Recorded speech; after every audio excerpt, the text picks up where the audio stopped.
ጓደኞቼ እንዴት ናችሁ? ደህና ናችሁ ወይ? ዛሬ ይኸው ማምሻውን ደግሞ አትክልት እያጠጣሁ ነው። የአረብ ሀገር ስራ ይሄን ይመስላል ውዶችዬ። ግቢ ጠረኩኝ። ይኸው የጠረኩትን አሳያችኋለሁ። አሁን ደግሞ አትክልት እያጠጣሁ ነው። ዝም ብሎ አንዳንዴ ቁጭ ብለን የምናገኝ ገንዘብ ይመስላችኋል? አረብ ሀገር ሲባል ውጭ ሲባል ዝም ብሎ የሚገኝ ይመስላችኋል? ጠዋት ተነስተን ቁርስ አለ፣ ምሳ አለ መስራት፣ ቤት ማጽዳት፣ ሽንት ቤት ማጠብ። አሁን ደግሞ ማምሻውን እንኳን ቁጭ አንልም። ያው የጠረኩት ጠርቄ ስጨርስ ውሃ እያጠጣሁ ነው። ስለዚህ እናንተ ደግሞ ማለት ነው ዝም ብሎ አይታበስም እና ውዶች ይሄን ይመስላል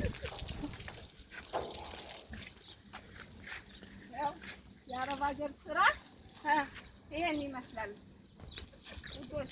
ዝም ብሎ ብር የሚታፈስ ይመስላችኋል? አረብ ሀገር ዝም ብሎ የሚታፈስላችሁ ነው? አይታፈስም። ብር ተለፍቶ ተሰርቶ ጠዋት ተነስተን ቁርስ አለ፣ ምሳ አለ፣ ከሰዓት በኋላ ደግሞ ግቢ ማጽዳት አለ፣ መጥረግ አለ ግቢ። ይኸው አሁን ውሃ እያጠጣሁ እገኛለሁ። መኪና ማጠብ ሁሉ አለው። ቆይ መኪና ሳጥብ ሁሉ ቀርጽላችኋለሁ። አረብ ሀገር እውነታውን ነው ማስተምራችሁ በዩቲዩብ። የአረብ ሀገር ላይፍን በዩቲዩብ ታገኙኛላችሁ። ሼር፣ ኮፒ፣ ኮሜንት ስጡኝ፣ አበረታቱኝ። በቃ አበረታቱ። ይሄ ቅንነት ነው ከራሳ